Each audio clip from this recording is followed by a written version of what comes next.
Bapak gimana kabarnya, Pak? Alhamdulillah saya sehat. Alhamdulillah. Mohon maaf ya, minggu lalu kita tidak bisa join. Tapi diskusi tetap jalan ya untuk yang review jurnal minggu yang lalu ya. Tetap jalan, Pak. Alhamdulillah.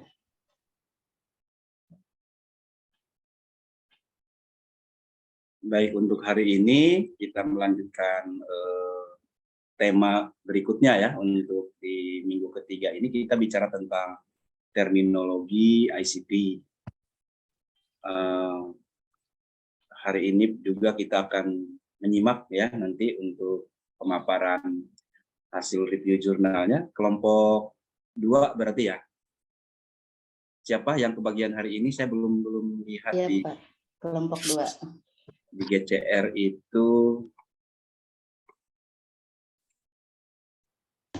Pak, maaf mau tanya, saya belum masuk GCR, Pak. Gimana?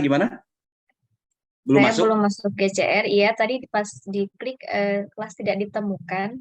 Oh. Atas. Coba saya share ulang akunnya ya, linknya ya. Iya, Pak. Terima kasih, Pak.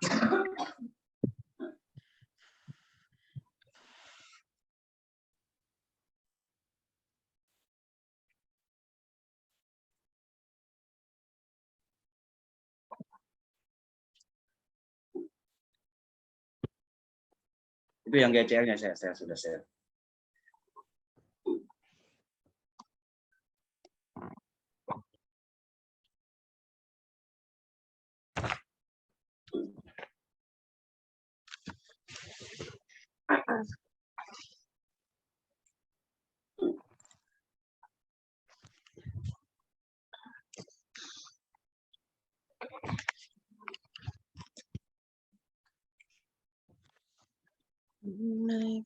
Sebelum memulai saya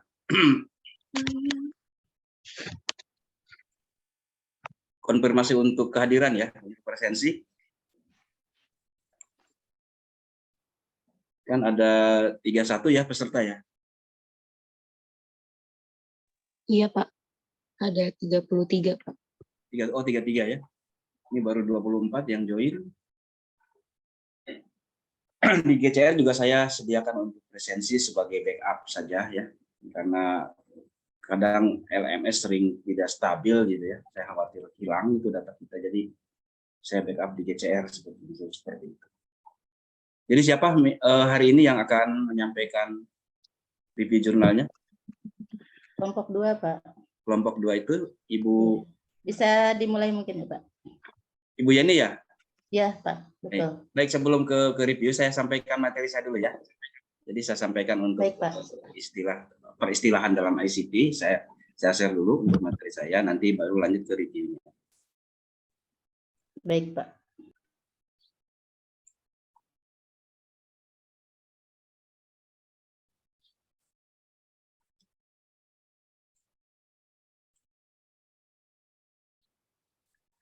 Sudah nampak Bapak Ibu? Sudah ya? Sudah, Udah, Pak. Pak. Jadi kita bicara terminologi ICT, yaitu peristilahan lah ya, peristilahan yang ada dalam ICT ini. Saya bagi dalam 3 kategori. Yang pertama adalah kita bicara definisi, ya.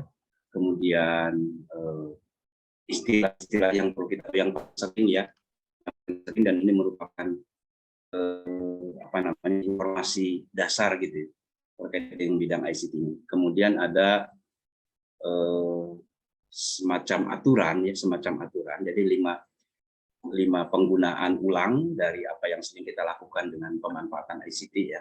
Izinnya itu harus seperti apa. Baik, kita bicara dari mulai terminologi sendiri, definisi ICT ya.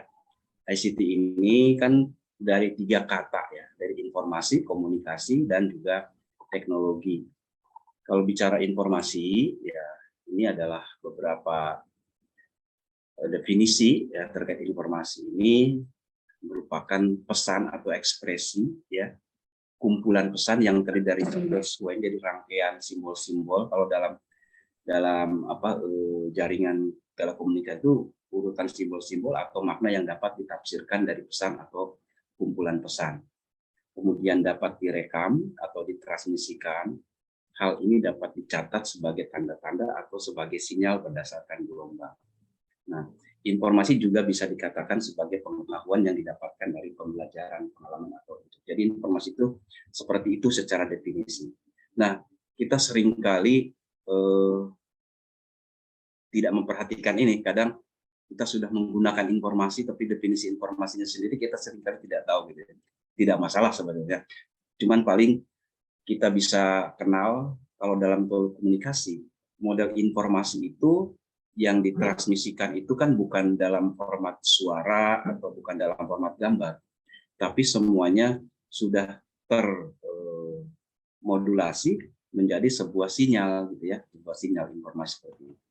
Nah, kalau dalam sehari-hari kita mengenalnya bahwa informasi itu adalah sebagai pengalaman atau sebagai pengetahuan. Betapa pentingnya informasi saat ini, maka informasi itu menjadi sesuatu yang bisa menentukan keberhasilan atau bahkan kegagalan. Ini tentang informasi. Kemudian bicara tentang komunikasi. Ini ada beberapa pakar gitu menyampaikan bahwa komunikasi merupakan suatu proses pertukaran informasi di antara individu melalui lambang-lambang, tanda-tanda atau tingkah laku. Komunikasi juga suatu proses melalui mana seseorang menyampaikan stimulus, jadi menyampaikan semacam rangsangan dalam bentuk kata-kata, tentunya dengan tujuan mengubah atau membentuk perilaku orang lain. Nah, misalkan seorang atasan ya, supaya bawahannya itu mau melakukan sesuatu, maka disampaikanlah, dikomunikasikanlah sesuatu itu sehingga si bawahannya itu dengan sukarela untuk bisa melakukan atau mengerjakannya. Nah, itu salah satu cara.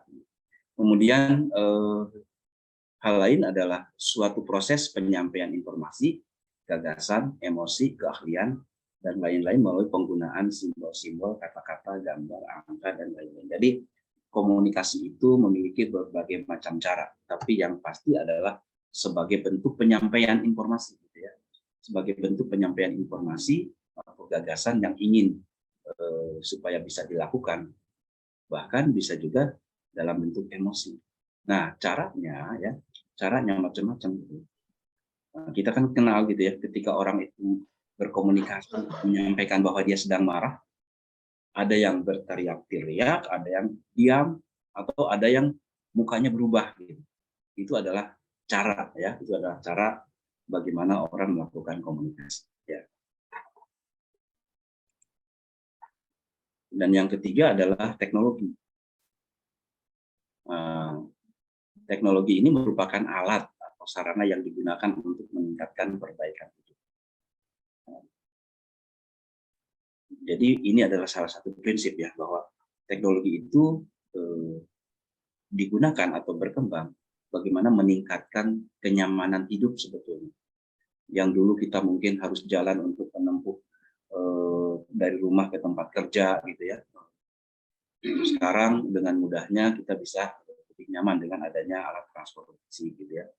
Kalau dulu mungkin komunikasi untuk keluarga yang jauh gitu ya, cukup susah gitu ya. Sekarang dengan mudahnya bisa langsung melihat gitu ya, berkomunikasi.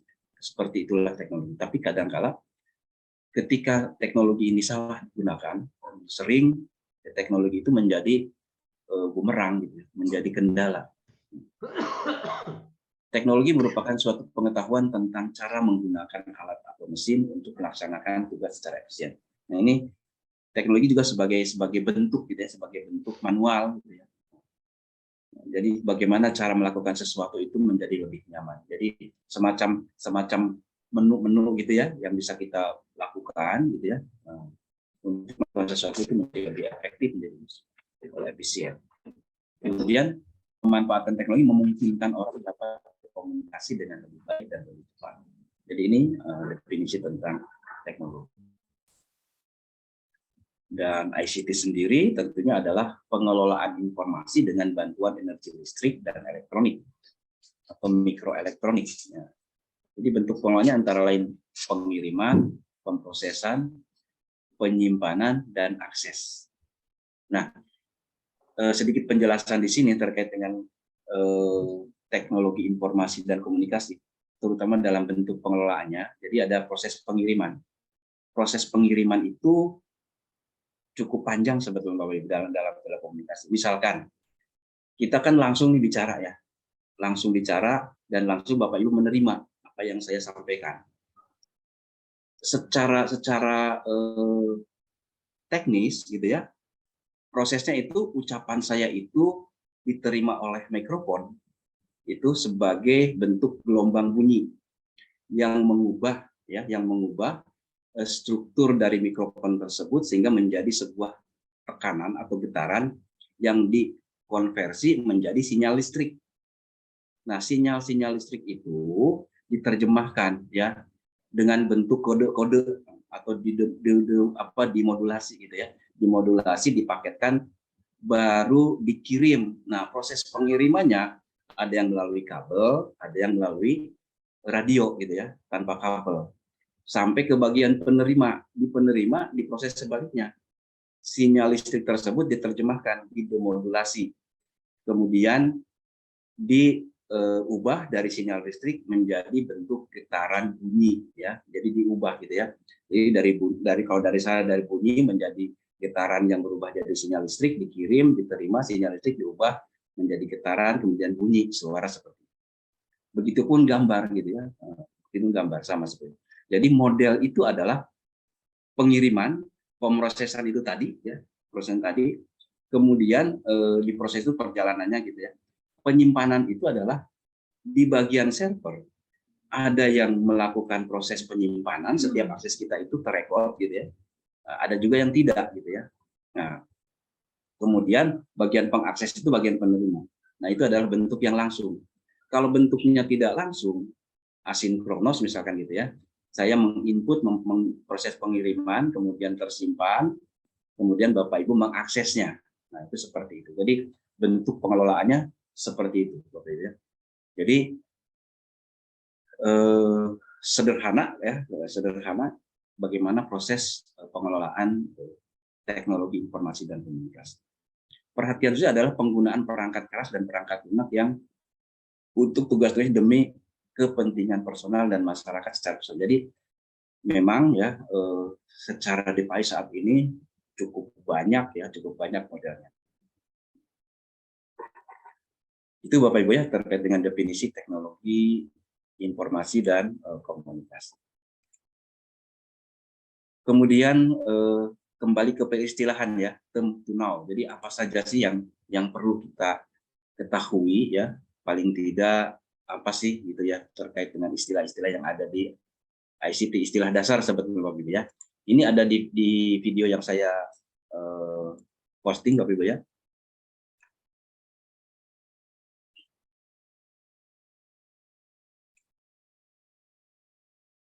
Pertama kita mengenal istilah internet, ini udah pasti familiar Bapak Ibu istilah internet. Adalah interconnected network. Jadi yang mengkoneksikan sebuah jaringan gitu ya, internet itu. Nah, istilah internet ini bisa dalam bentuk hardware, dan hal itu bisa dalam bentuk kabel, fiber, komputer, phone line, dan juga jaringan-jaringan lain. Nah, di internet kita mengenal yang disebut dengan browser. Browser itu adalah semacam software ya, jadi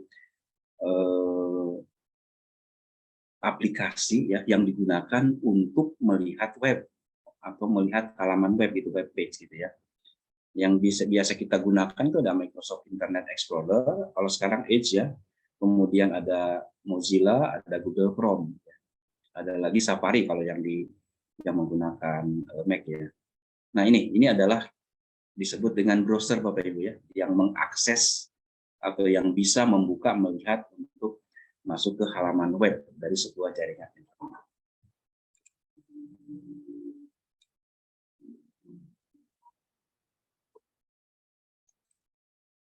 Kemudian apa itu web page? Jadi web page itu adalah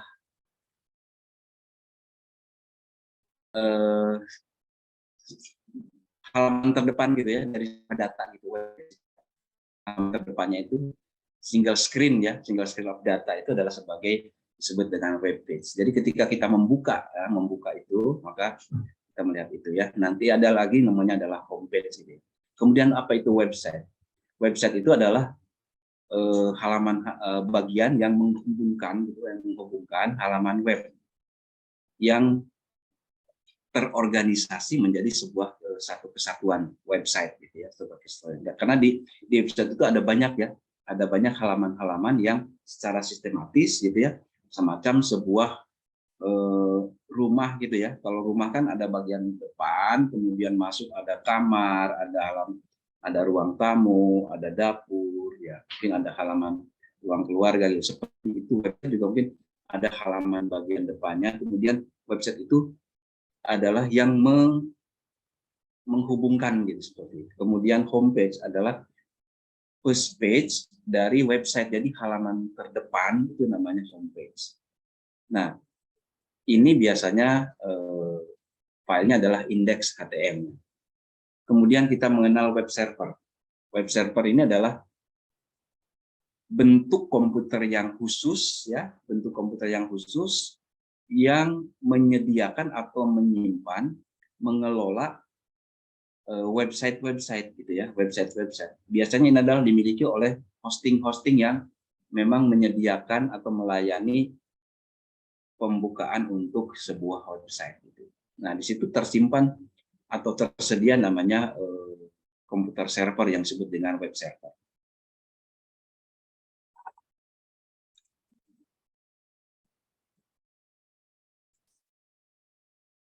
Kemudian istilah HTML ya. Nah, HTML-nya adalah bahasa dasar ya, bahasa dasar yang digunakan atau kode bahasa dasar yang digunakan untuk website gitu ya.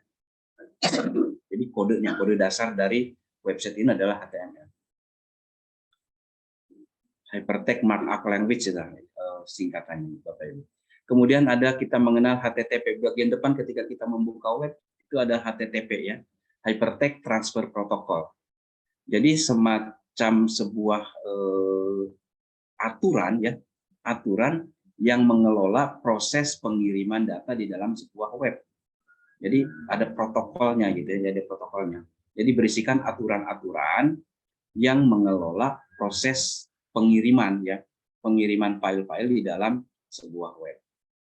Kemudian ada URL Bapak Ibu ya, URL, Uniform Resource Locator. Ini adalah alamat dari sebuah web page ya. Jadi berarti alamat dari sebuah web page. Ini dicontohkan di sini ya, dicontohkan. Misalkan seperti ini ya.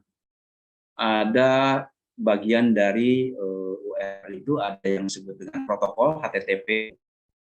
Kemudian ada nama utama ya, nama utama dari web. Kemudian ada bagian folder yang ada di dalam web sendiri, kemudian ada halaman filenya, gitu ya, ada filenya. Jadi ada protokol, ada domain name website, kemudian ada folder dari website dan ada nama filenya. Contohnya di sini ada http mybusiness.com, gitu ya. Kemudian ada /catalogsus, ini adalah foldernya. Kemudian ini adalah filenya, ya. Naik.html ada filenya. Jadi ini protokol, kemudian ini adalah domainnya, ini adalah foldernya. Bisa juga foldernya itu akan lebih banyak Bapak Ibu ya. Di dalam folder gitu. Nah, jadi seperti ini. Misalnya dalam satu folder itu ada beberapa folder, ada bagian subfolder lagi seperti itu. Baru akan masuk ke halaman yang dibuka.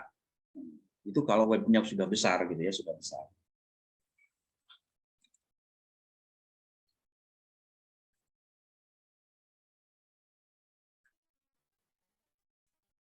Sebagai tambahannya adalah web page adalah dokumen yang ditulis dengan format HTML. Jadi bahasa penulisan untuk sebuah web itu dengan menggunakan format HTML dan disimpan di web server. Kemudian HTML ini adalah merupakan dokumen yang digunakan HTTP atau protokol untuk pengiriman file. Jadi dalam web page maka setiap halaman itu formatnya dalam format HTML baru bisa dikirim dengan menggunakan HTTP.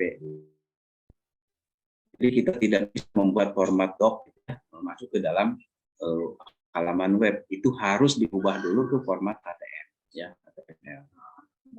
Kemudian browser ini digunakan untuk melihat web, karena browser ini tampil dengan format HTML dan digunakan dengan protokol HTTP tadi. Jadi seperti ini Bapak Ibu ya. Ini adalah peristilahan yang ada di dalam internet.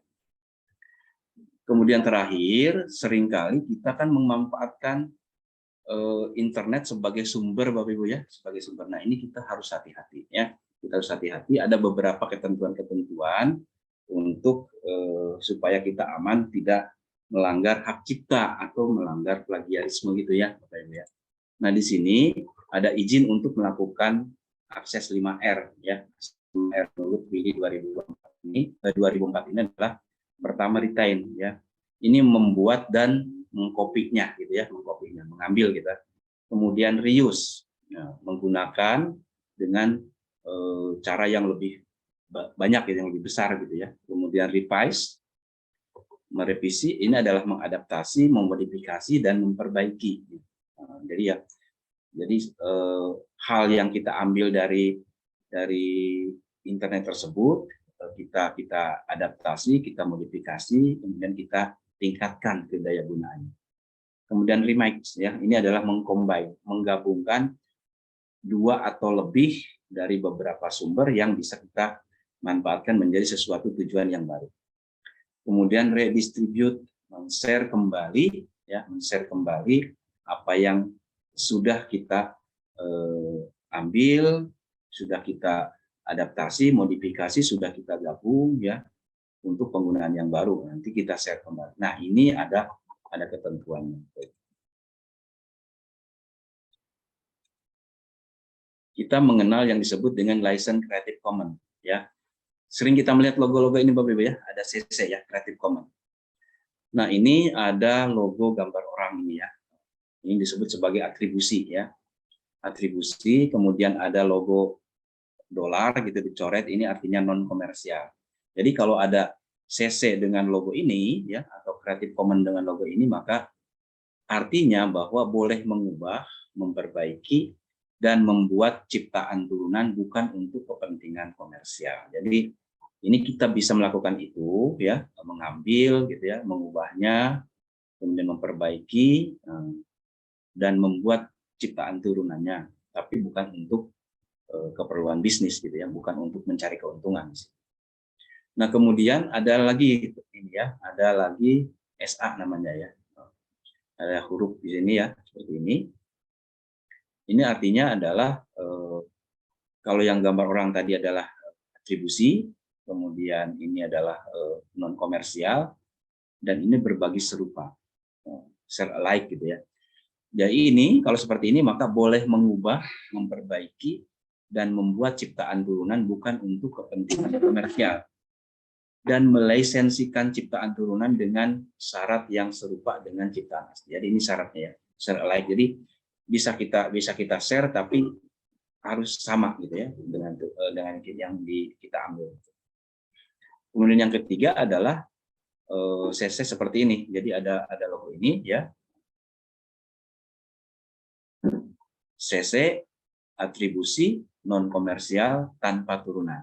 Ini hanya boleh mengunduh atau mengambil ya, mendownload, kemudian membaginya dengan orang lain, tetapi tidak boleh mengubahnya dengan cara apapun atau menggunakannya untuk kepentingan komersial. Jadi ini harus utuh ya, harus membagikan itu, mengirim ulang, mendistribusikan ulang dengan kita tidak melakukan perubahan apapun, harus utuh, dan ini tidak untuk mengambil keuntungan ya, tidak untuk kepentingan komersial. Jadi seperti ini logo-logonya Bapak Ibu.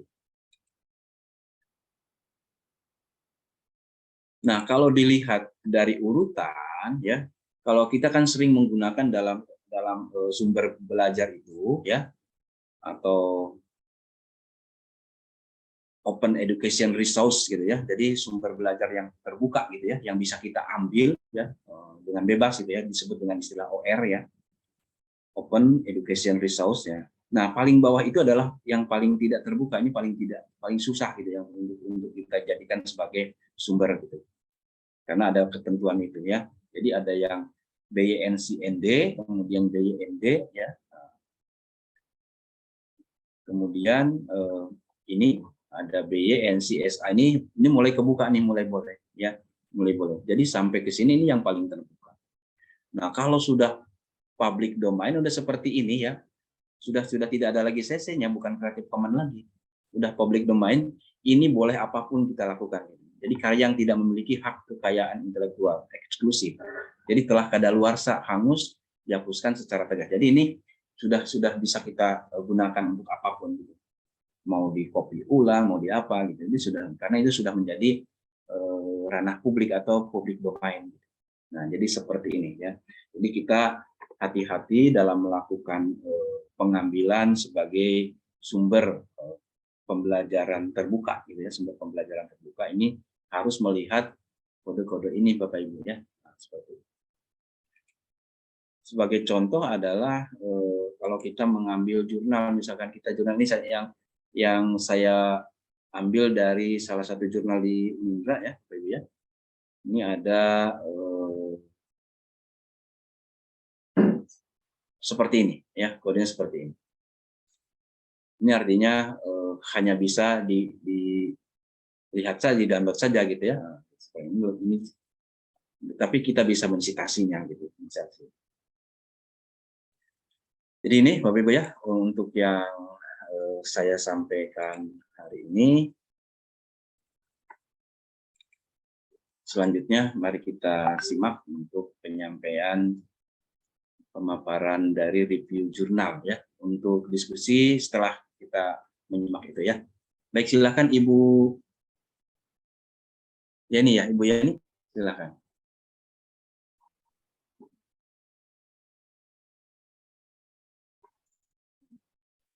Baik Pak, terima kasih. Terima kasih atas kesempatannya. Kami akan memulai presentasi kita. Ibu Yani dengan siapa saja, bertiga? Iya, baik Pak. Kami dari kelompok 2. Kelompok 2 ya? Iya Pak.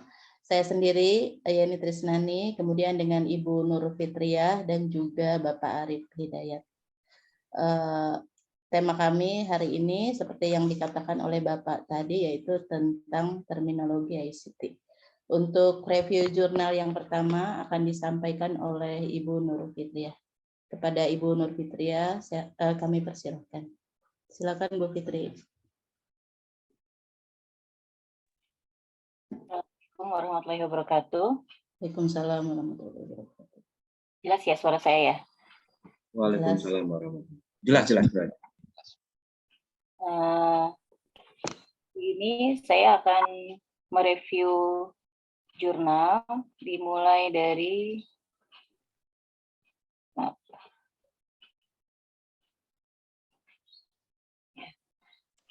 Sudah tampak di layar Pak, maaf. Sudah. Ya. Seperti yang pernah Bapak sampaikan di awal pertemuan, kita akan mereview masing-masing individu satu jurnal, kemudian dimulai dari jurnal internasional gitu ya Pak, dengan link yang sudah Bapak berikan, dan kita juga jadi menjelajah ke beberapa jurnal itu untuk mencari yang kira-kira pas dengan tema yang ditugaskan. Insya Allah beberapa jurnal ini mungkin bisa diambil sebagai inspirasi kita semua berkaitan dengan ICT dan juga kebahasaan ya. Nanti akan disampaikan melalui paparannya, mulai dari judul, pengarang, abstrak, terus metodologi, result, and conclusion. Oke, untuk yang jurnal pertama, saya mengambil, maaf. Kemarin. Maaf Pak. Ada grogi ya Pak ya. Tampilan layarnya jadi ketutup ini Pak. Oke. Saya mengambil dari Pragati Rawat, tentang a systemic review of multiple terminologies for ICT in government, a mess of concentric and overlapping cycle. Jadi bahasanya tentang kajian semantik yang kaitannya tentang terminologi ICT digunakan dalam bahasa-bahasa, istilah-istilah yang dikaitkan dengan kepemerintahan. Kemudian sepertinya ini nanti kaitkannya dengan juga masalah kebiasaan yang dipakai dalam jurnal-jurnal. Gitu ya. Kemudian lanjut.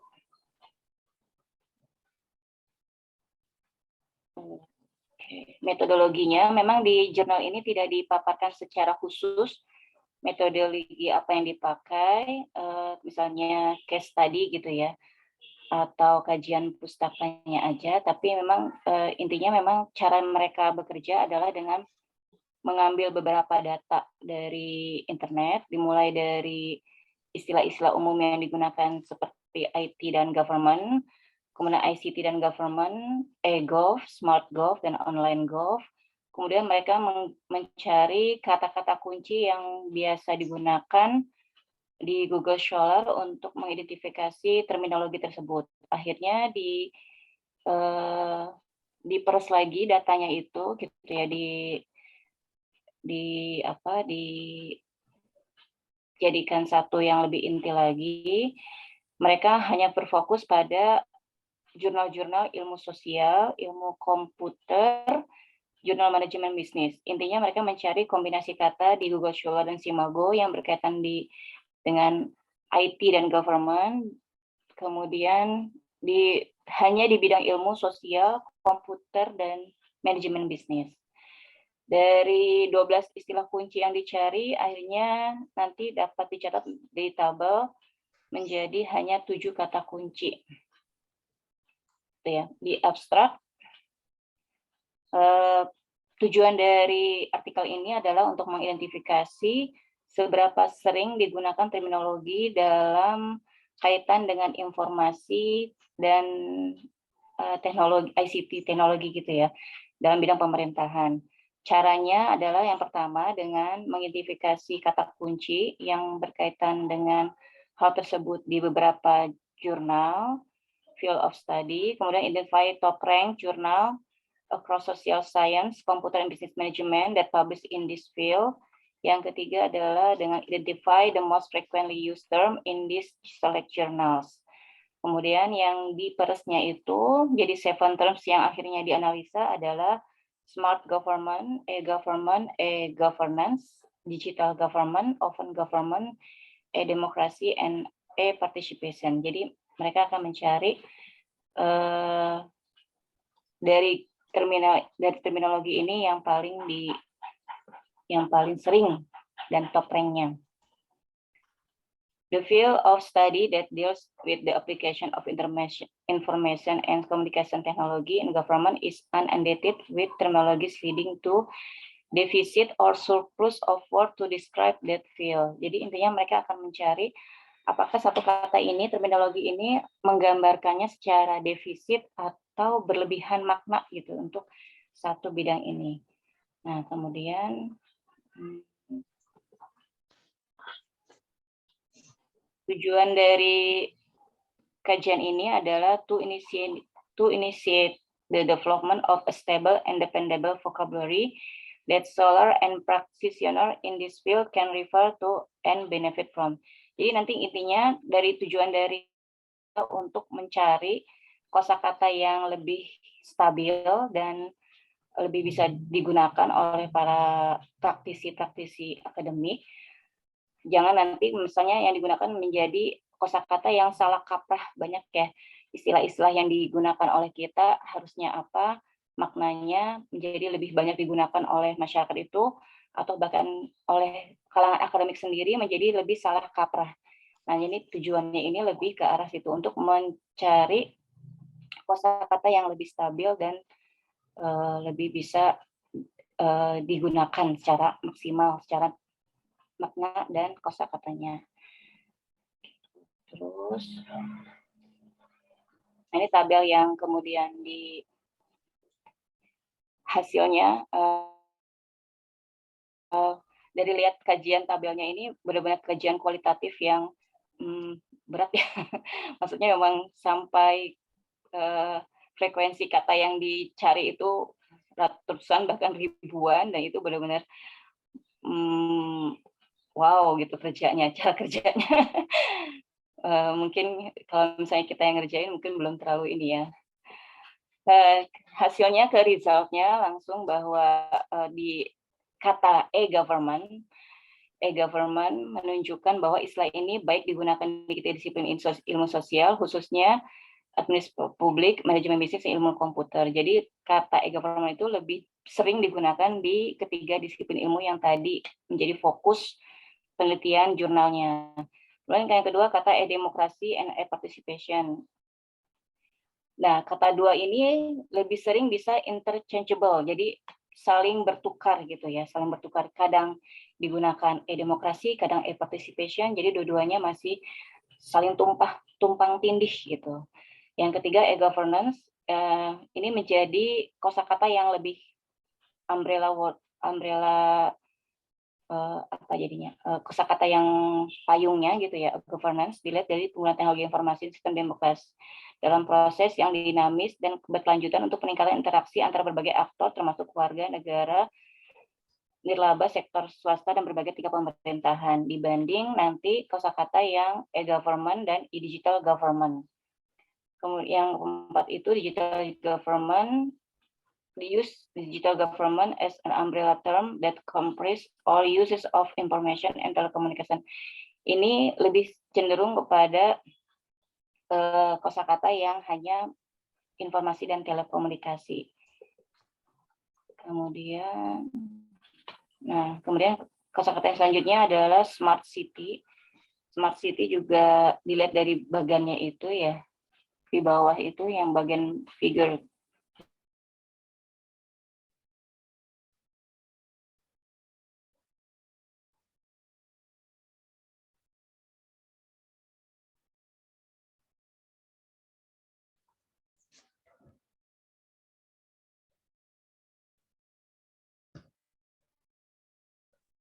Freezing ya. Ada suaranya.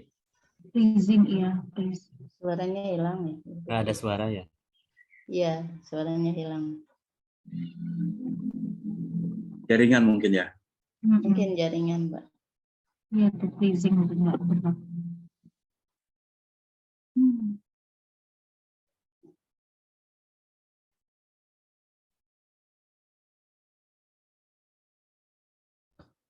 Nah, masuk lagi. Benar. Sinyal di Pandeglang. Silakan ya. Menurut itu tinggal di mana? Di Lokasi Pandeglang. Ya. Oh iya. Baik. Silakan dilanjut. Maaf Pak sinyal. Tadi sampai mana Pak saya ke ininya? Tadi yang smart city. Oh, smart city ya Pak ya. Ya intinya memang dari semua kosakata ini intinya menjadi inspirasi kita kalau misalnya kita ingin mengambil kajian tentang semantik gitu ya, beberapa kata-kata yang kosakata yang bisa kita jadikan untuk penelitian, misalnya seperti ini ICT dan governance gitu ya. Saya tunggu saya share lagi, izin men-share lagi. Hilang ya Pak ya share screen-nya. Oke, sudah tampak ya Pak. Langsung ke conclusion mungkin Pak. Ya. Konklusinya adalah beberapa praktisi masih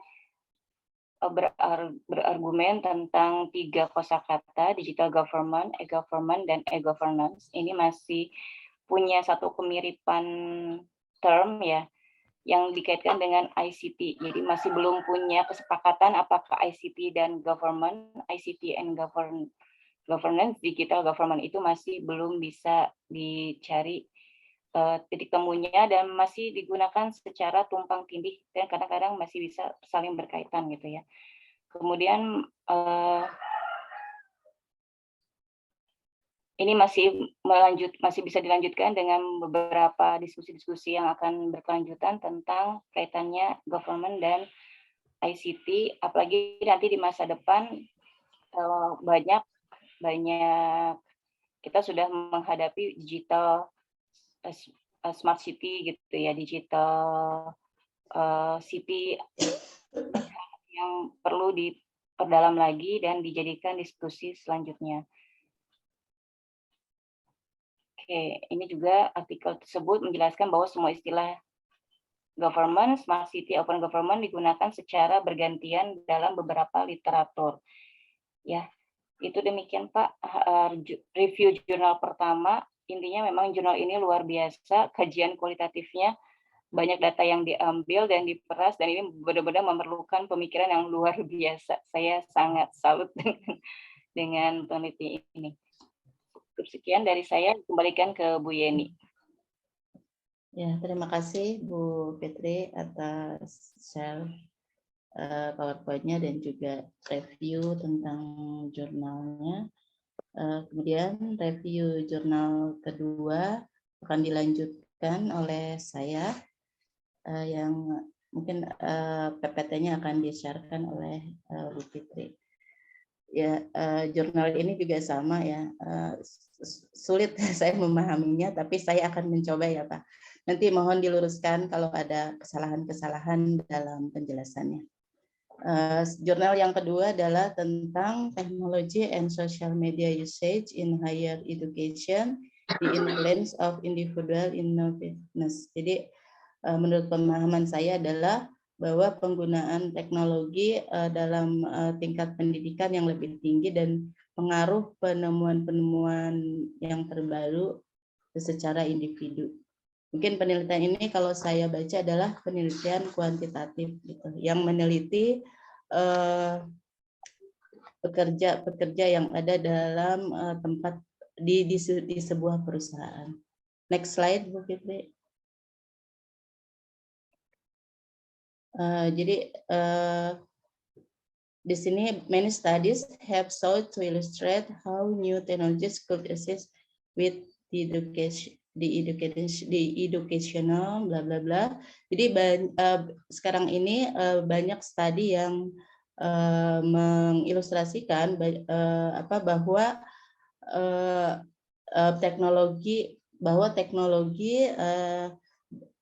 perkembangan teknologi sangat membantu dalam dunia pendidikan.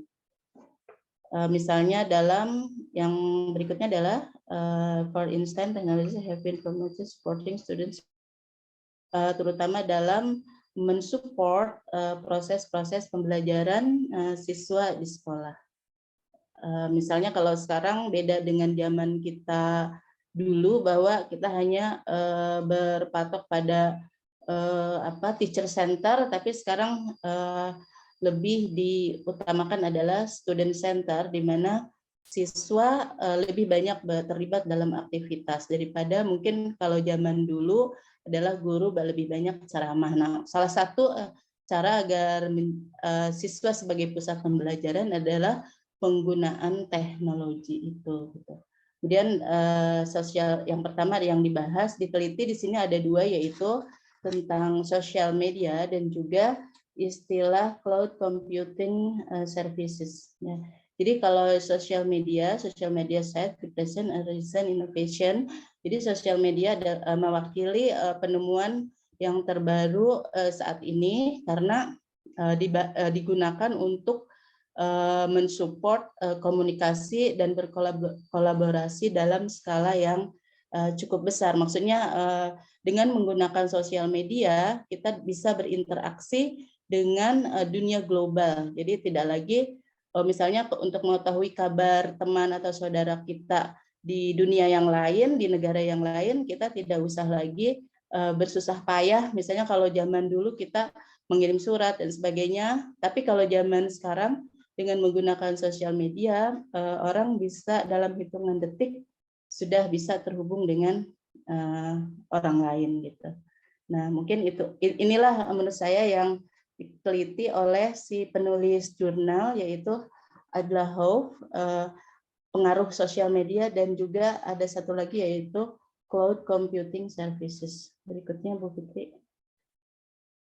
Yang kedua yaitu cloud computing services, di mana cloud computing services yang sekarang adalah tuntutan yang harus digunakan dalam penyimpanan data. Kalau mungkin secara definisi yaitu kalau cloud computing services adalah metode penyimpanan berbagai layanan melalui internet. Sumber daya yang dimaksud misalnya adalah aplikasi, yaitu untuk penyimpanan data, server database, kemudian jaringan dan perangkat lunak. Jadi seringkali kita menyimpan data-data dan sebagainya, kita susah misalnya kalau di perangkat atau di komputer atau di HP itu akan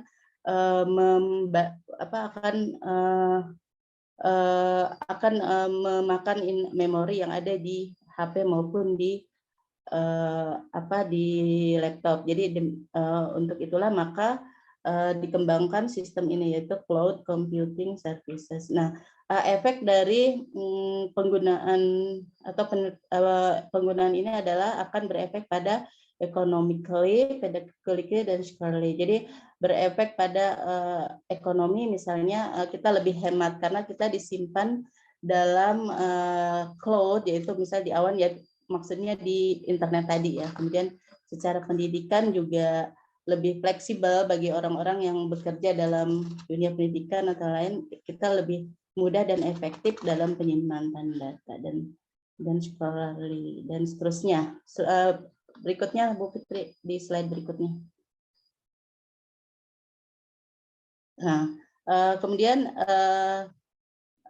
penemuan-penemuan baru juga di sini diteliti apa pengaruhnya penemuan-penemuan secara individual pada tadi ya sistem sosial media dan juga cloud computing services itu. Selanjutnya Bu Fitri. Penelitian ini dilakukan mulai dari tahun 1970 kalau di sini ya. Bu Fitri dilanjutkan berikutnya. Nah, berikutnya saya juga sebenarnya kurang memahami nih Pak, nanti diluruskan aja. Yang berikutnya the process of developing the conceptualization of innovators, different approach have been proposed, behavioral, general, and domain specific innovators. Jadi mereka meneliti dengan berbagai pendekatan, yaitu misalnya kebiasaan dalam menggunakan menggunakan sosial media, kemudian penemuan yang spesifiknya itu apa, dan juga kebiasaan biasanya orang itu melakukan apa aja gitu di dalam penggunaan sosial media itu. Selanjutnya Bu Fit. Nah, kemudian berikutnya adalah tentang isi dari penelitian itu pada tahun 2014 dari Tampere University Finland. Mereka mengembangkan sistem Microsoft Office 365 untuk cloud services, untuk pelayanan services, yaitu yang di situ banyak keuntungan-keuntungan yang didapat ketika kita menggunakan Microsoft Office 365 ini. Saya pernah menggunakan untuk proses ketika sekolah masih online, yaitu untuk membuat soal bisa, kemudian kita bisa presentasi di situ, kemudian juga bisa melakukan Meet gitu seperti Gmeet dan seterusnya. Memang cukup efektif. Berikutnya. Kemudian penelitian yang dilakukan pada saat ini itu adalah di dalam jurnal ini mereka melakukan penelitian tentang inovasi-inovasi terbaru yang dilakukan oleh seseorang untuk mengeksplor penggunaan sosial media dan komputer dan cloud computing service itu. Selanjutnya Bu Fit. Ya, penelitian dilakukan dalam 2 fase, yaitu fase pertama mereka melakukan penelitian kepada pegawai secara keseluruhan, dan kemudian fase kedua mereka melakukan penelitian secara jadi secara lebih kecil dari penelitian yang pertama. Kemudian selanjutnya Bu Fitri, pada penelitian yang pertama metodologinya mereka tadi partisipannya adalah keseluruhan. Yang pertama, fase pertama adalah keseluruhan dari pegawai di perusahaan itu. Kemudian yang kedua adalah sebagian dari pegawai itu. Kemudian mereka melakukan measures dan juga prosedurnya, dan kemudian terakhir yaitu mereka melakukan analisis. Nah, yang berikutnya hasilnya pada fase yang pertama apa yang digunakan untuk sosial media yang mereka gunakan lebih banyak gitu ya. Di sini disebutkan bahwa media sosial yang digunakan yang banyak adalah Twitter, itu kurang jelas. Twitter dan yang pertama adalah Facebook, kemudian Twitter, dan kemudian LinkedIn gitu ya. Nah, ternyata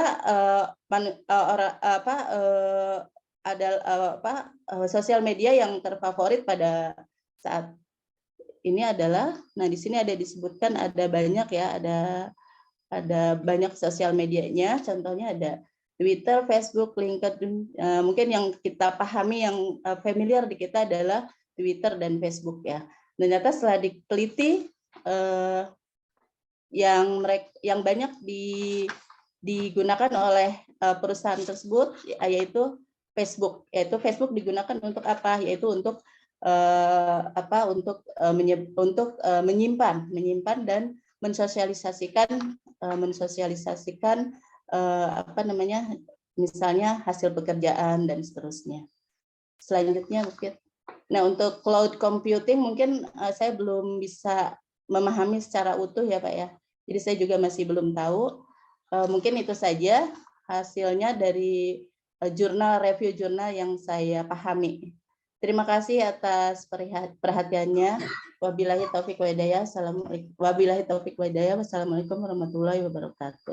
Waalaikumsalam. Waalaikumsalam warahmatullahi wabarakatuh. Berikutnya akan dipresentasikan jurnal berikutnya oleh Pak Arief. Silakan Pak Arief. Ya, baik. Terima kasih atas waktunya. Saya akan memaparkan artikel yang saya temukan, yaitu tentang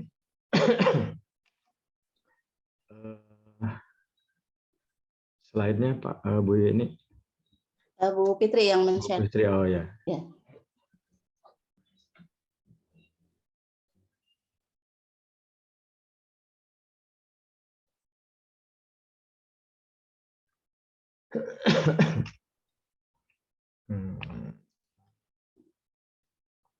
Mohon maaf.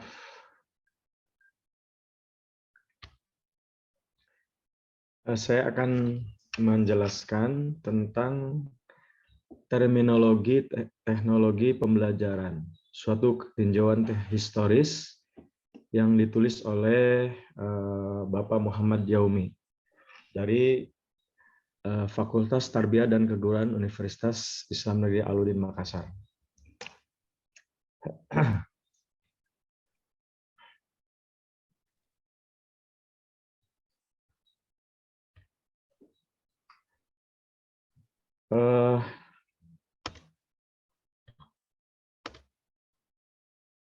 Abstraknya, this article aims at analyzing the terminology of instructional technology from the historical perspective. Jadi artikel ini untuk menganalisis istilah teknologi, ya, terutama yang dikhususkan ini adalah teknologi yang dari perspektif historis yang berkaitan dengan juga dikaitkan dengan pembelajaran. Next, Bu Fitri.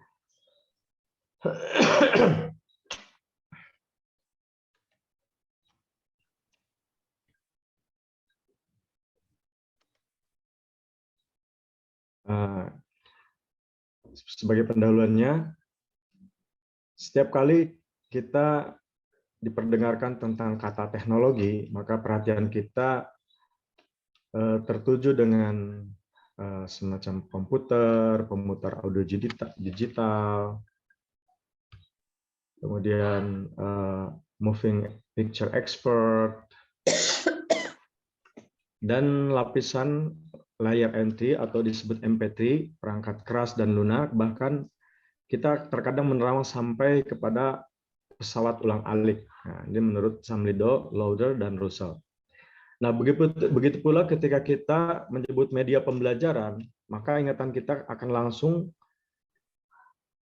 tergambar di kelas, ya, tergambar ada kapur tulis atau spidol, buku paket, kertas, dan lain sebagainya.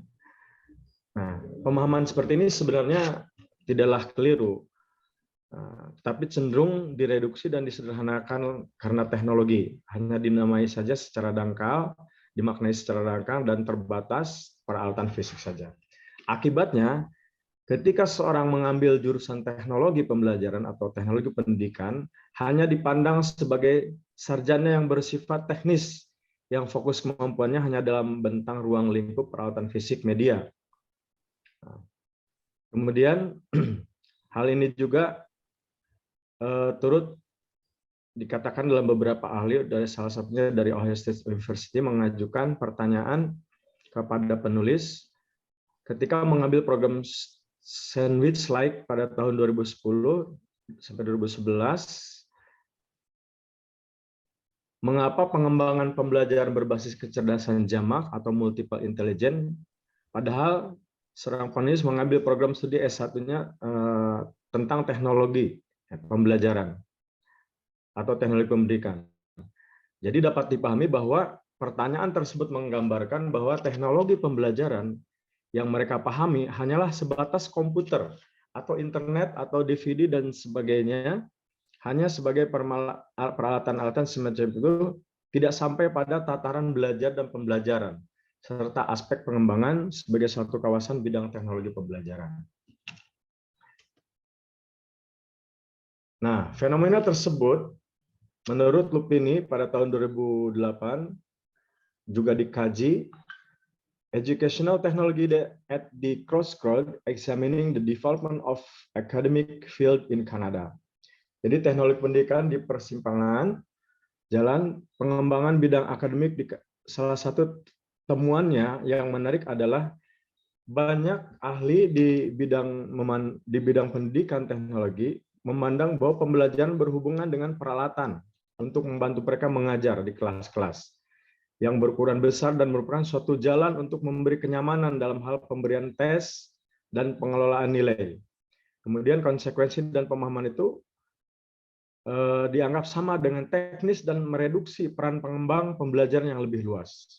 Singkatnya, banyak di antara mereka yang menganggap bahwa teknologi pembelajaran hanyalah berkaitan dengan teknologi komputer atau sebatas media cetak visual, audio visual, multimedia, digital, dan internet.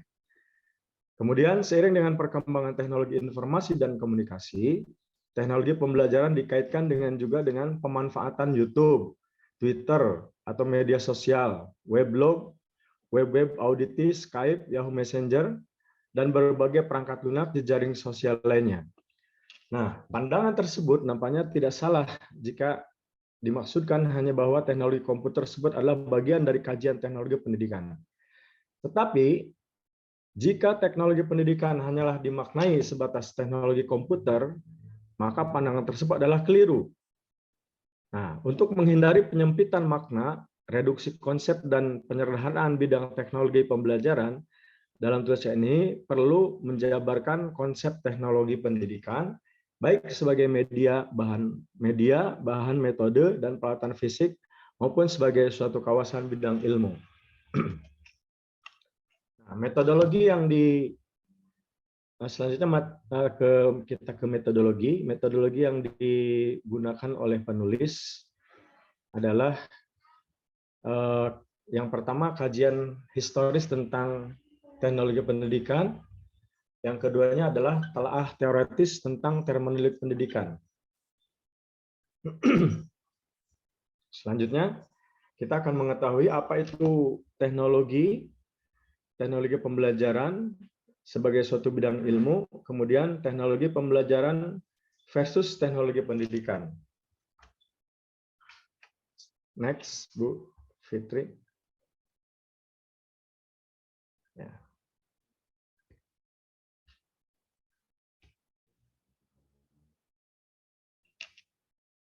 Teknologi pembelajaran dipandang sebagai suatu bidang ilmu seperti dirumuskan dalam definisi AICTE pada tahun 1972 sebagai berikut. Educational technology is a field involved in the facilitation of human learning through the systematic identification, development, organization, and utilization of full range of learning resources and through the management of the process. Jadi dalam definisi ICT tahun 1972, teknologi pembelajaran dipandang sebagai suatu bidang yang terlibat dalam fasilitas pembelajaran manusia melalui proses identifikasi sistematis, pengembangan organisasi dan pemanfaatan berbagai sumber belajar, dan melalui pengelolaan proses-proses tersebut. Kemudian selanjutnya kita akan melihat teknologi pembelajaran versus teknologi pendidikan. Nah, next-nya berikutnya Bu Fitri. Dari bagian ini kita bisa lihat perbedaan antara teknologi pendidikan dengan teknologi pembelajaran. Dari aspeknya, area kajian yang pertama, teknologi pendidikan mengajarkan teknologi sebagai area konten untuk memfasilitasi belajar dan memperbaiki kinerja. Sedangkan dalam terminologi teknologi pembelajaran, mengajar dengan menggunakan teknologi sebagai alat untuk memfasilitasi belajar dan memperbaiki kinerja. Kemudian kata kuncinya, kalau teknologi pendidikan itu integrasi dan pendidikan. Sedangkan dalam teknologi pembelajaran itu menyangkut lingkungan belajar, proses, dan sistem pembelajaran. Kemudian fokusnya adalah membentuk, untuk teknologi pendidikan itu membentuk kurikulum dan menyelesaikan masalah kinerja. Sedangkan dalam teknologi pembelajaran lebih banyak diarahkan pada pengembangan dan penciptaan sistem belajar yang melibatkan beberapa jenis teknologi. Kemudian dari segi aspek tujuannya, dalam teknologi pendidikan dititik beratkan pada literasi teknologi untuk setiap orang, sedangkan teknologi pembelajaran itu meningkatkan proses pembelajaran. Nah, aspek yang terakhir adalah lingkup kajian. Dalam terminologi teknologi pendidikan itu berhubungan dengan spektrum teknologi yang luas, seperti bagaimana manusia mendesain dan melakukan inovasi. Nah, sedangkan perbedaannya dengan di terminologi teknologi pembelajaran, hal itu berhubungan dengan spektrum teknologi yang lebih spesifik, yaitu tentang teknologi informasi dan komunikasi. Selanjutnya,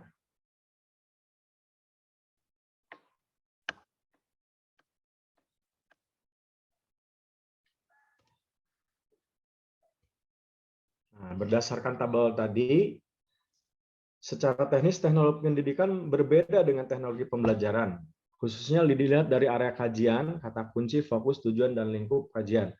Namun secara umum memang kedua istilah tersebut memiliki objek kajian yang sama, yakni berpijak pada bagaimana memfasilitasi belajar dan memperbaiki kinerja.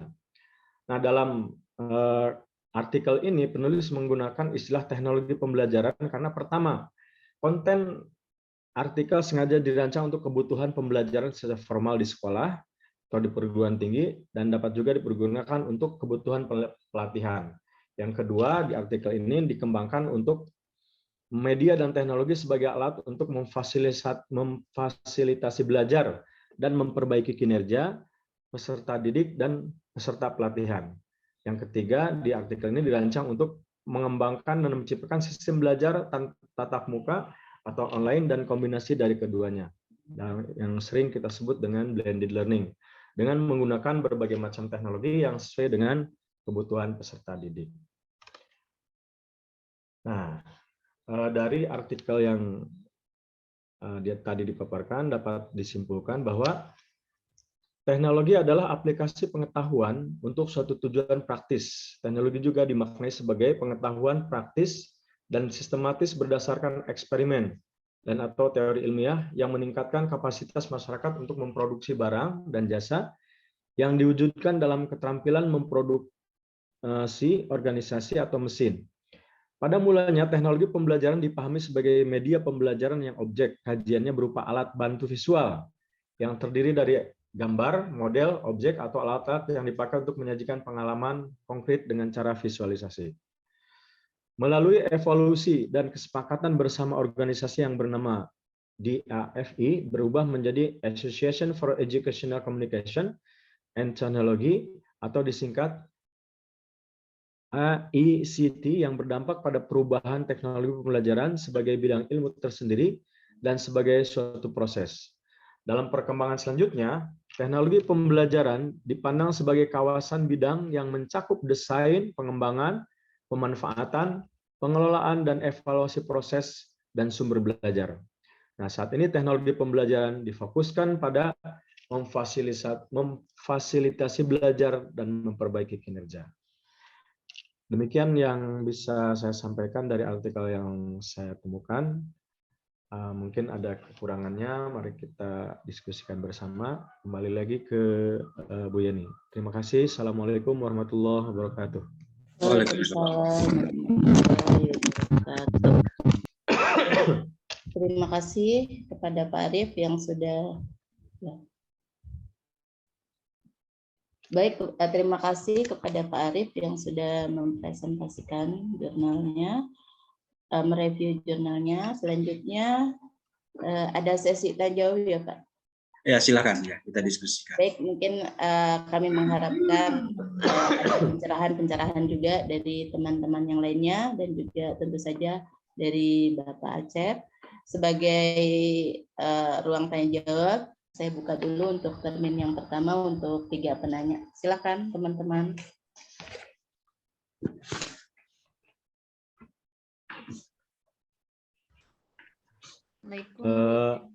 Boleh bertanya Bu Yeni, saya sebagai materi sebetulnya. Silakan Pak Arief. Ya, Assalamualaikum warahmatullahi wabarakatuh. Saya yang mohon maaf yang terhormat Bapak Acep dan rekan-rekan. Pak hari ini mana ininya? Kedengaran suara saya, Bu? Pak? Kedengaran. Kedengaran. Ini terkait dengan teknologi informasi dan komunikasi, menarik sekali menurut saya. Seperti yang digambarkan tadi di awal oleh Bapak Dr. Acep Muslim. Yang menarik bagi saya, jadi teknologi ini memang diciptakan untuk memudahkan pekerjaan manusia atau memudahkan hal-hal yang berkaitan dengan seluk-beluk kehidupan manusia. Nah, namun tentu teknologi ini adalah suatu alat yang bisa juga berdampak kurang baik pada kehidupan manusia, tergantung dari siapa yang menggunakannya. Nah, dalam hal ini saya ingin menanyakan kepada Pak Dr. Acep Musliman, bagaimana kebijakan tentang penggunaan teknologi yang di bangsa kita, khususnya di bangsa Indonesia, sehingga teknologi itu betul-betul sangat dirasa bermanfaat dan aman, terutama bagi lingkungan pendidikan.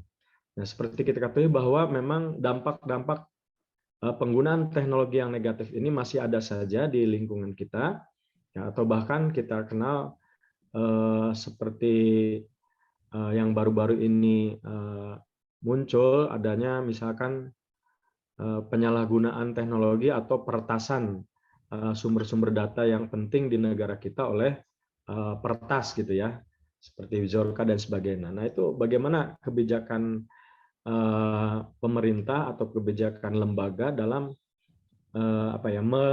melindungi gitu kan, melindungi kita sebagai pengguna teknologi. Nah, ini kan berdampak negatifnya kepada keluarga kita gitu kan, kepada orang-orang yang memang belum paham mengenai teknologi.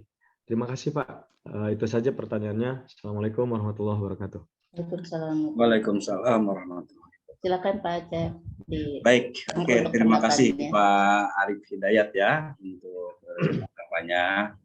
Menarik memang Bapak Ibu kalau kita bicara tentang teknologi dan penggunaannya, termasuk juga apa yang sedang kita bicarakan saat ini. Kita bicara peristilahan saja ya, peristilahan saja kita sudah cukup banyak hal yang kita bisa kembangkan gitu. Nah, terkait dengan kebijakan, tentunya ini kan tergantung dari pemangku kepentingan gitu ya. Terutama dalam hal ini adalah yang terlibat langsung dengan pemanfaatan teknologi. Gitu. Ini kalau teknologi informasi berarti masuk kepada ranahnya Kementerian Kominfo itu ya. Nah, di sini tentunya apakah teknologi ini dijadikan sebagai panglima apa bukan kan gitu. Sehingga kalau ini dijadikan panglima tentunya ada keseriusan, terutama dalam hal proteksi penggunaan gitu. Nah, jadi kebijakannya ada di situ sebetulnya. Ya. Kita tahu gitu ya, kita tahu bahwa perkembangan teknologi ini cukup pesat dan ini sangat berpengaruh terhadap semua aspek kehidupan kita. Nah, tentunya dengan kondisi ini ada hal-hal yang perlu diperhatikan, terutama menyangkut keamanan. Dari penggunaan saja, misalkan dalam dunia pendidikan kita bicara khusus, bagaimana semua orang itu bisa mengakses kepada sumber apapun gitu ya. Iya Pak. Pada sumber apapun.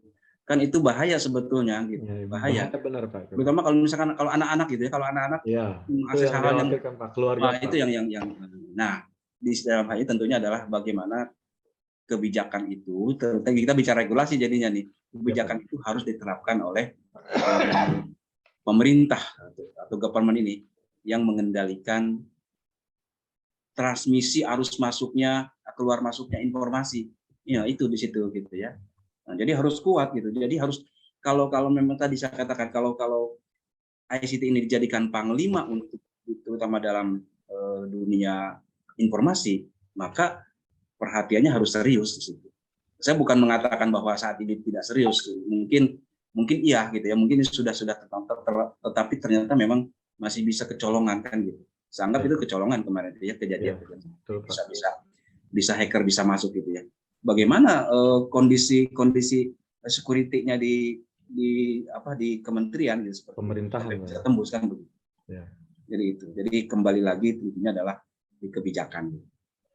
Tampaknya seperti itu. Nah, tapi tentunya dari pengguna kita mungkin akan lebih bijak ya, kalau kita sendiri berupaya terutama ya untuk melindungi keluarga kita lah dari masuknya informasi-informasi yang memang sangat berpengaruh terutama dalam pendidikan. Kita mungkin lebih khusus. Ya lebih serius untuk bisa menggunakan itu gitu ya. Nah, terutama terhadap keluarga kita, anak-anak lagi mulai dari keluarga lah seperti itu. Kembalinya ke situ. Kemudian meningkat pada lingkungan kita adalah sekolah, maka sekolah itu dalam penggunaan ICT ini juga harus bisa melakukan sebuah proteksi terhadap penggunaan yang tidak perlu. Tampaknya sih begitu menurut saya. Gitu mungkin Pak Arif ya. Atau ada yang mau menanggapi, mungkin ada yang punya pengalaman lain gitu ya dengan bagaimana sistem jaringan gitu, mungkin bisa ditambahkan. Silakan. Baik Pak, terima kasih Pak atas penjelasannya. Memang dunia internet ini seperti pisau bermata dua ya Pak ya. Di sisi lain sangat bermanfaat, di sisi lain juga efeknya resikonya juga lagi seperti ya, resikonya juga besar gitu, terutama pada anak-anak didik kita dan juga anak-anak di rumah. Baik, untuk selanjutnya silakan untuk pertanyaan berikutnya. Baik, Miss Yeni, Iya. saya mau bertanya kepada Pak Acep mungkin ya Pak Acep. Ya, silakan Miss Erlita. Ya Pak, perkenalkan nama saya Erlita. Saya tertarik dengan tadi apa yang sudah dipaparkan oleh teman-teman semua terkait dengan teknologi, di mana tadi seperti yang dijelaskan bahwa dengan teknologi ini pasti ada positif dan negatifnya begitu Pak. Dengan istilah-istilah yang tadi pertama Bapak sampaikan dan dipaparkan oleh teman-teman, ada istilah cloud gitu ya Pak ya tadi. Ya. Istilah cloud, dan kita tuh karena sudah terbiasa dengan drive gitu Pak, mungkin apakah itu istilahnya sama drive dengan cloud, dan apakah ada keuntungan dari atau mana yang lebih unggul dibandingkan dengan kedua istilah tersebut. Mungkin itu aja Pak. Terima kasih. Istilah apa tadi cloud dengan Drive mungkin gitu ya Pak ya. Drive? Ada Ya. penyimpanan Oh iya iya. Oke. Baik, mungkin saya gambarkan begini ya. Saat ini memang berkembangnya teknologi, terutama dalam teknologi ICT ini ya. Salah satunya adalah kekuatan dari sebuah server ya yang memiliki kapasitas besar. Kalau saya bandingkan tahun 96 ya, 96 itu kapasitasnya Indosat Bapak Ibu ya, kapasitas Indosat, servernya Indosat itu hanya 20 giga. Ya, itu hanya 20 giga itu Indosat gitu ya.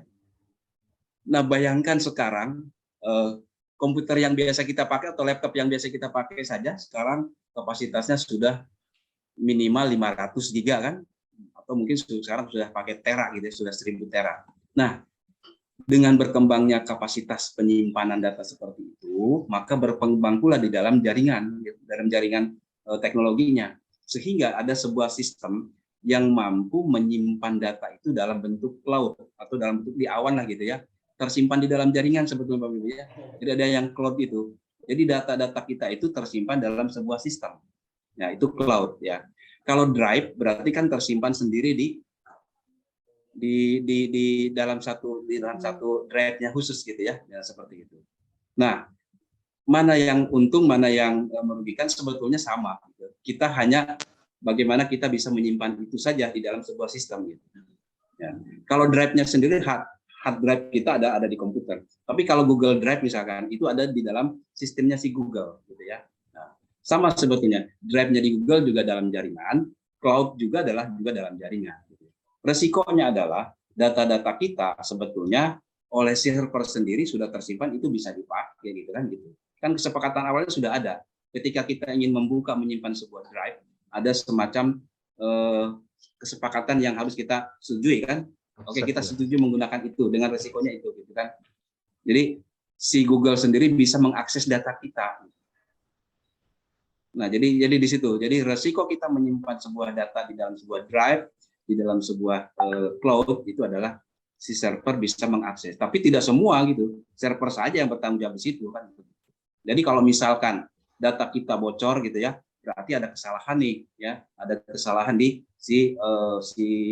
si Google sendiri gitu seperti itu. Tapi kalau informasinya dari Google ya memang itu gitu. Tapi kita bisa tentukan gitu mana yang boleh dibuka, mana yang tidak kan. Iya. Ya seperti itu gitu ya, itu yang bisa saya. Iya Pak ya, kadang kita itu untuk menyimpan itu kan ada memang kata Bapak ada kesepakatan ya walaupun secara tidak langsung kita hanya langsung accept aja seperti itu betul, ya. Seperti itu ya. Jadi kalau data-data mungkin yang dirasa sangat penting gitu ya, orang lain tidak boleh tahu, sebaiknya ya tidak disimpan di situ lah gitu ya. Kita sediakan di drive sendiri aja gitu seperti itu. Itu iya, Pak, mohon maaf. Iya. Kalau secara pertanggungjawaban lembaga itu misalkan Google atau apa, kita bisa menuntut nggak gitu Pak ya kalau misalkan ada kerugian lah gitu. Kebocoran data. Kebocoran data gitu misalkan ya. Ya itu kalau kebocoran data itu kita bisa klaim, cuman ya karena bebas gitu ya, karena bebas seperti itu ya, karena kesepakatan awalnya sudah ada, kita juga cukup sulit itu prosesnya juga akan susah. Oh gitu Pak ya. Kayak gitu ya. Iya Pak. Karena paling mereka ya ini resiko kan gitu ya, resiko. Oh iya, resiko menyimpan gitu ya. Kayak gitu iya. Terima kasih Pak. Iya Pak, terima kasih Pak. Ya. Kebetulan tadi Bapak jelaskan dengan berapa gigabyte gitu. Saya mau bertanya juga Pak karena Bapak pasti ahlinya gitu. Di sekolah gitu kan, di sekolah saya itu sudah menggunakan seperti LMS ya Pak ya pada saat ulangan-ulangan tersebut yang berbasis Moodle. Namun ada kendala-kendala di mana tidak semua siswa itu bisa sinyalnya bagus gitu ya Pak, padahal udah disiapkan oleh sekolah internetnya di setiap kelas gitu. Apakah Bapak memiliki saran kepada kami ya, kepada sekolah, berapa yang harus disiapkan oleh sekolah itu kalau siswanya kurang lebih 900 Pak? Oke, ini cukup banyak ya. Gini, kalau model ada dua sebetulnya, ada yang model jadi local area network atau model yang online gitu ya, model online. Nah, untuk kapasitas 900 tentunya kita nggak bisa langsung gitu, nggak bisa langsung 900 itu bersamaan gitu ya, bareng gitu ya.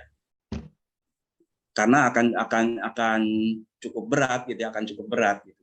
Nah, diambil contoh saja misalkan dalam satu lab komputer dengan kapasitas misalkan 25 klien dengan satu server gitu ya. Nah, itu server minimal itu adalah i5 gitu, i5 yang terbaru. i5 yang terbaru itu untuk CPU-nya ya. Kemudian RAM-nya itu 12. Nah, itu angka-angkanya seperti itulah spek minimalnya ya gitu ya. Itu untuk klien bisa menghandle 25. Nah, sekarang kalau 900 berarti kita tinggal lihat aja mau dibuat berapa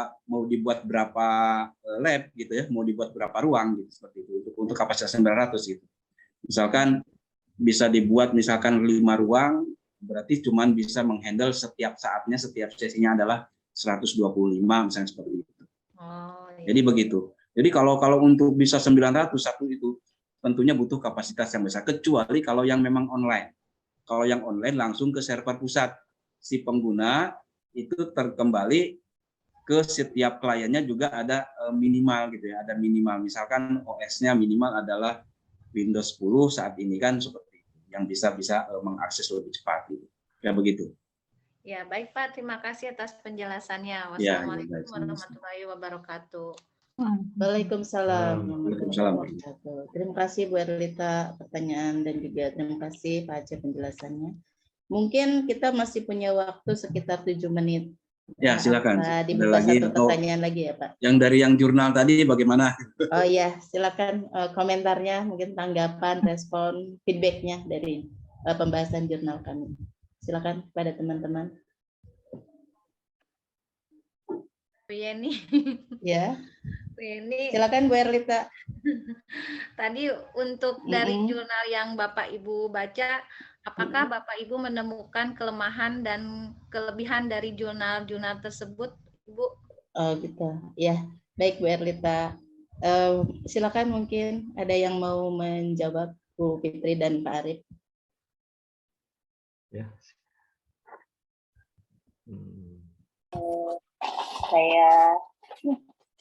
Saya berikan tanggapan dulu. Mungkin nanti butuh tanggapan juga dari teman-teman yang lain ya. Kalau untuk jurnal yang saya review, maaf ya. Untuk jurnal yang saya review itu kan berkaitan dengan masalah kosakata etimologi kosakata. Sebenarnya kita juga kalau dalam bahasa sehari-hari kita kan kita juga biasa menggunakan misalnya learning, digital learning gitu ya, atau media digital. Dan memang kalau misalnya dalam satu penulisan RPP misalnya, atau di dalam RPP itu, atau penulisan nanti kita bikin PPK, atau penulisan itu harus berhati-hati gitu ya untuk pemanfaatan kosakata tersebut gitu. Ini jadi masukan kita juga semua. Apakah kosakata yang kita gunakan itu mengandung arti yang sama atau tidak? Jangan-jangan nanti jadi overlapping maknanya gitu. Nah, kalau lihat dari bahasan jurnal yang tadi sih, saya melihatnya itu luar biasa ya, karena data yang diberikan itu sangat banyak, ribuan, menyeleksi katanya juga diperlukan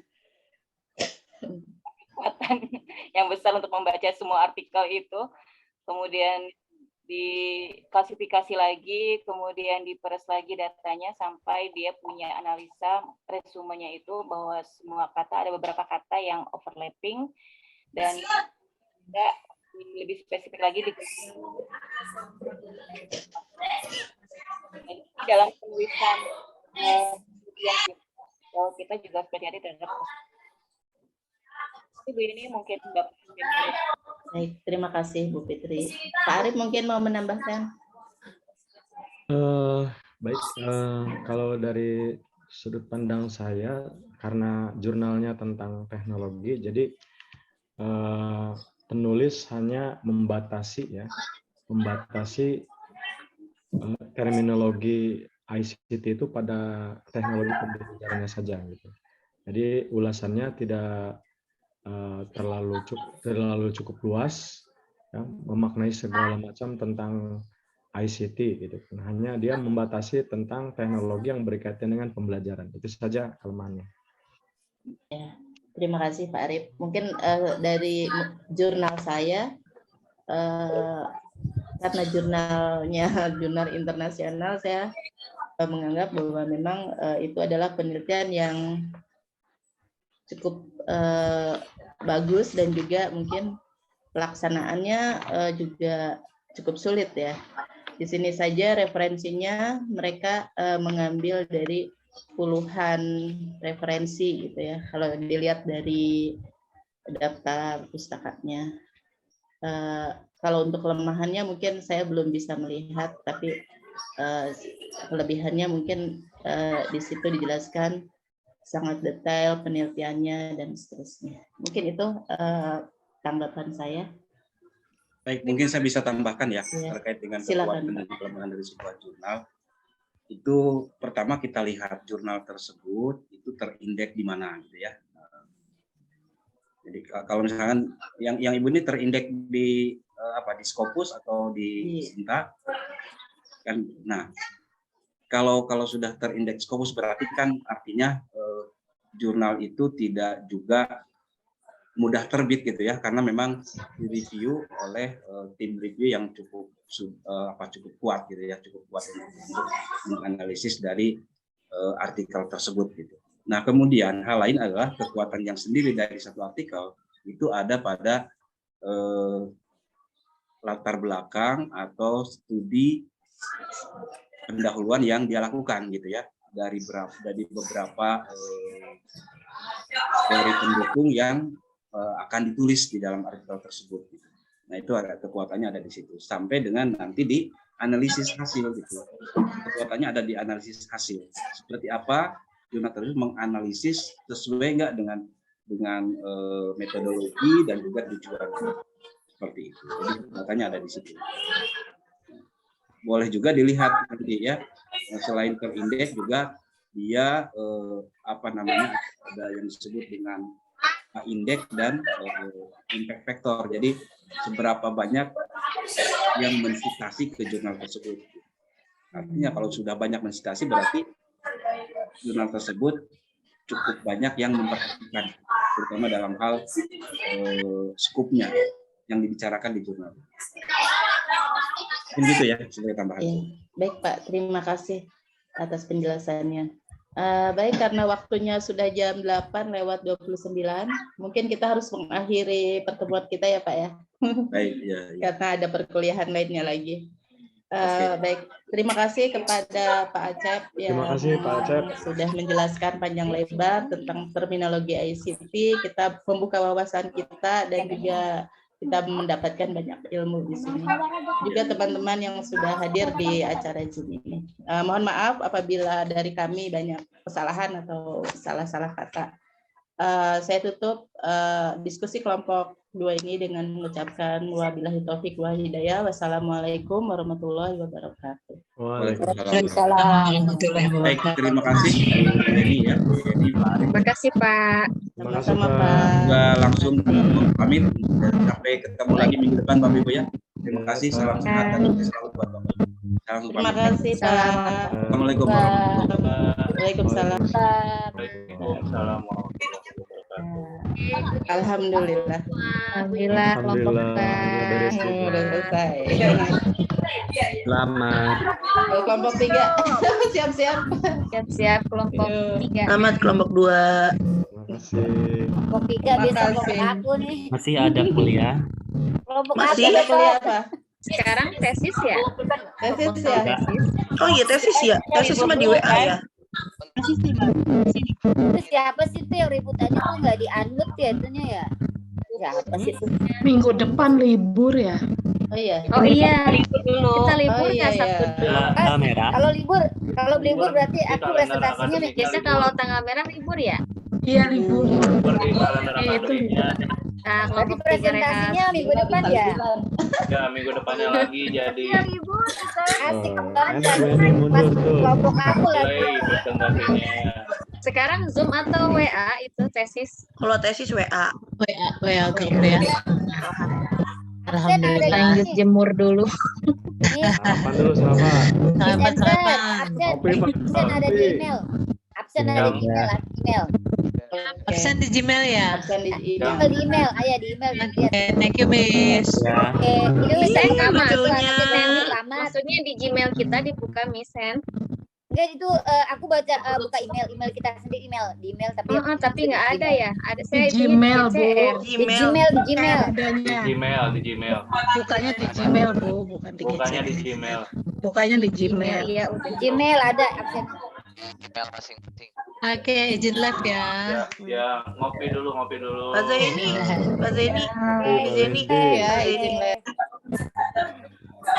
Dr. Zaini kirain tadi itu tahu. Kirain itu lagi apa sih namanya?